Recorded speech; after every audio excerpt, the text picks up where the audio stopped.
বন্ধুরা, তোমরা সকলে কেমন আছো? আশা করি নিশ্চয়ই তোমরা সকলে ভালো আছো। তোমরা কি বলতে পারবে সম্পর্কটির নাম কি হবে? এখানে দুটি শব্দ আছে, কাক এবং কালো।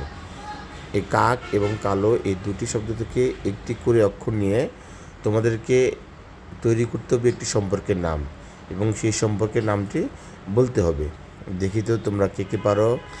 তবে যে পারো সে ভিডিওর কমেন্টে লিখে দিয়েছো। আর তোমাদের সময় শুরু হলো এখন। নাও স্টার্ট।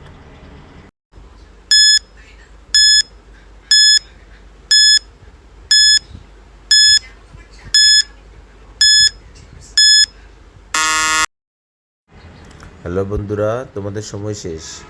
তোমরা যে পেরেছো সকলকে জানাই আন্তরিক ধন্যবাদ। আর যারা পারোনি বন্ধুরা, আমি বলে দিচ্ছি সম্পর্কটির নাম কি হবে।